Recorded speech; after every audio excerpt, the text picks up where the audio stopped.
There is a reason it has been some time since you last coached college football. After being fired from Baylor back in 2016 amid a campus wide sexual assault investigation, the NCAA did not find you guilty of any NCAA violations. However, the investigation did find that you failed to report sexual misconduct among your players. What is your response to that? Well, and fortunately, the NCAA didn't find any violations, and Baylor's general counsel exonerated, me and the rest of our staff also, which, was good. It's sad that it was a campus-wide situation where there were we actually didn't get a Title IX person until the fall of 2015. So reporting policies and procedures were not as available as they should be for everybody, including students, on campus. You report what you know, and we did the best we felt at the time, and apparently it wasn't good enough, and I'm sorry for anybody that suffered any consequences because of it. Looking back now, what would you have done differently? That's a huge question. Just made sure that everyone was on the same page about what to do and when to do it and how to report, and how to protect students and everybody involved. I just think, like I said, we're just still learning. I'm still learning, and I'm kind of a good soldier, so to speak. I mean, if you tell me what to do, I'm going to do it, and that's just what I've always done. So hopefully, I've learned that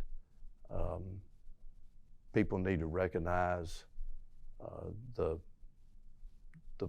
places and the policies and the procedures that are there, and understand the space that every individual deserves. What will you do differently here at Grambling? I'll do exactly what I'm required to do and what they expect of me, which is to be a very solid citizen, to be a positive leader on a day in and day out basis, to do everything I can do to protect our students and our student athletes on campus, and to represent the Grambling University to the best of my ability, because I'm very humble and grateful to be at this university. If you are made aware of allegations concerning one of your student athletes, what will you do? I'll report it to Title IX immediately, and to Coach Jackson, Dr. Scott. Why should players trust you? Why should parents trust you? And why should the overall Grambling community trust you based on what has happened in the past? I've coached over 40 years, and the word trust is thrown around a bunch. It's the hardest thing to get anybody to do, regardless of the situation, regardless of the environment, regardless of the profession. I mean, trust is a strong word to use. It's always something I took a lot of pride in with our coaches, with our student athletes, with our support staff, that if you said something, people could believe it. I think the only way you can gain trust is by how you perform on a daily basis, how you interact with people on a daily basis, and then you have the opportunity to gain some trust. But there's not a magic wand that you can say and then all of a sudden somebody's going to trust you.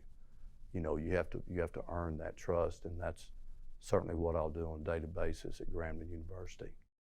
Are you ready to face any potential backlash?